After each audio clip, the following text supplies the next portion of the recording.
I seen the vision. I knew exactly what God gave me. He didn't give it to them. I got to pull the trigger.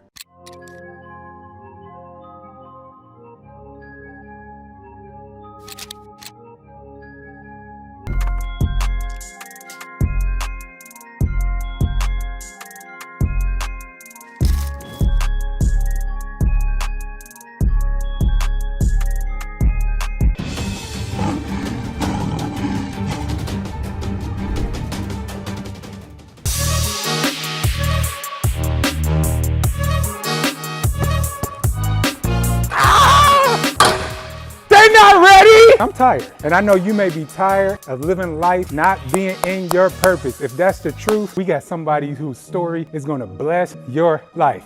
Let's go to grind, baby. Man, we are professional player development. So if you're a kid, a middle school, high school, college, a professional athlete looking to improve your game, this is the place to be. Grinding till is actually like my lifestyle. I've always been the type that's underrated. It's a never-ending lifestyle. So until it never stops. It's always something else that we're trying to get to. So our grind until it's a lifestyle. Have you always played basketball? I started playing ball at 3.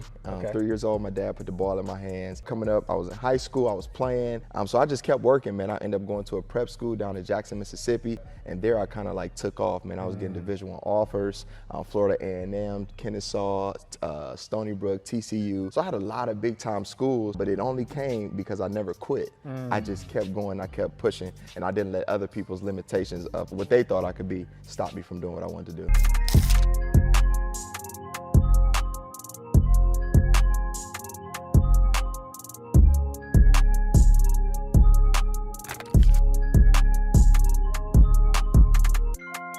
Oh, that is a blessing. Now, how did you go from playing basketball personally for yourself to helping these young kids, you know, pursue their dreams? How did you, what transition there? Yeah, so I graduated in 2014 from Florida A&M.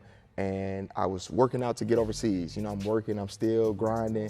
I did end up getting an offer. It was a small town in Italy, but the money was like terrible. Consulting with my father, my mother, I'm just like, she was like, you sure you want to give up? I'm just like, yeah, I just think I'm worth more than that. But I continued to work out, just get my shots up, and then it started with Brandon Rush. Not sure if you're familiar with him, but he played at Warrensville. He was like, man, can you work me out? So I started working him out like 5 days a week. And then Brandon Rush brought his friend, and Devin Fox, who plays football at Temple now. And then God just did the rest, honestly. Oh, that's a blessing. Yeah.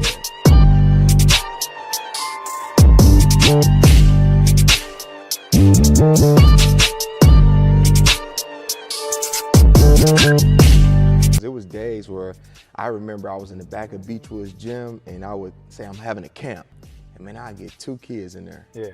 At the same time, I gave those 2 kids the same energy as I would give 50 kids. Stayed consistent, kept going. I have to stay consistent because, you know, you get highs and lows. Kind of started giving the vision of where I was going with this thing and how big it could really be. What would you say was some hiccups that you experienced along the way? First starting out, like when I really decided to go entrepreneur full time. No, I want to be in the gym, like all the time.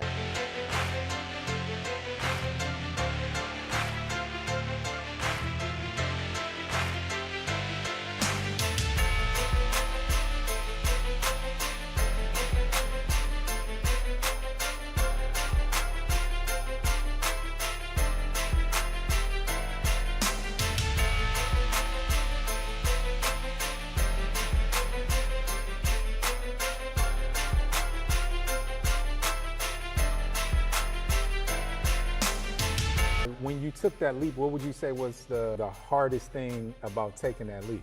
It's your income, honestly. I mean, you're really solely dependent on whether people is going to buy into what you're selling or what you're trying to give them.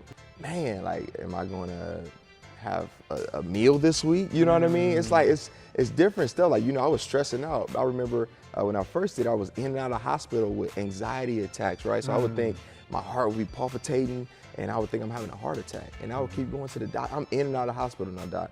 And they was like, you're fine. Like, why do you keep coming back? But it was me, honestly, adding extra stress, and I was trying to control everything. Like, it wasn't until I really, like, took my hands off the business and let God do it. And like I said, I haven't looked back since. Blessed with what you got, be thankful for what you got, and then just maximize what you have. So that's my advice. That's just my advice. That's a bar right there. Y'all hear that? Yeah. Maximize what you have. Yes. Listen, I wrote a book. That's one of the main reasons why I wrote my book. Yes. Stop trying to be somebody, because what you're looking for, you already have. That's Many it. people, they don't understand that. As you grow and you just become more mature, you keep experiencing life, you just realize it's really not about you.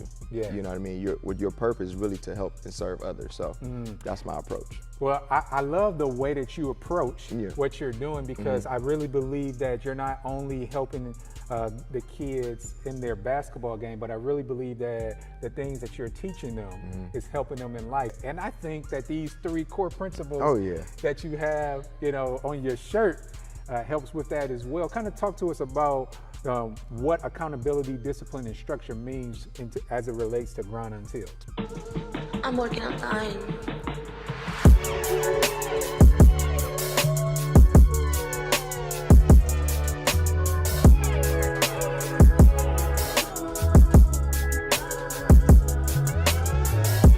Grind Until was built on accountability, discipline, and structure. For the race is not given to the swift, nor to the strong, but he that endures to the end. I want to welcome y'all to the new Players Gym. Let's roll, GU! Just because you have good grades don't mean your behavior is good.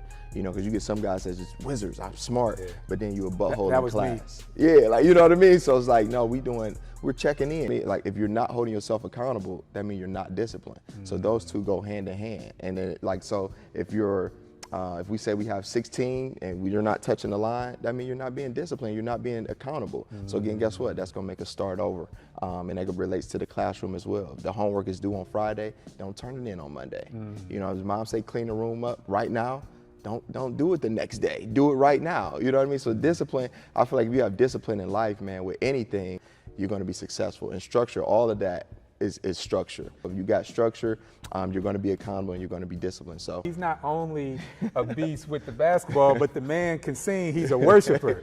Don't let the crossovers and the coaching fool you. The man is a worshiper of the Lord Jesus Christ, man, and that's something that I love about you, man.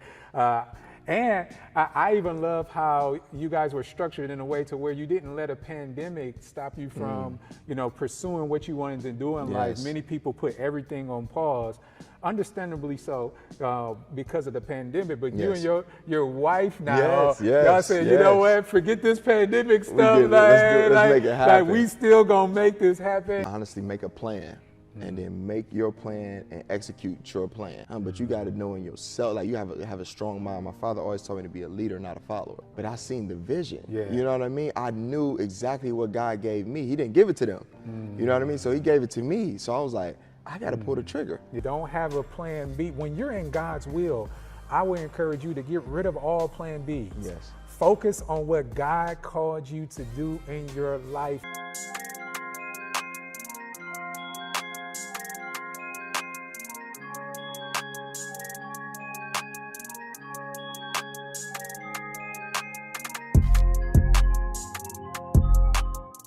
Somebody that's listening to this conversation thinking, hey, how can I actually do what he's doing? Like, where do I start? What type of resources do I need to really tap into? So, like, what would you say to that individual who needs some resources to do what you're doing? I'll first would start with relationships.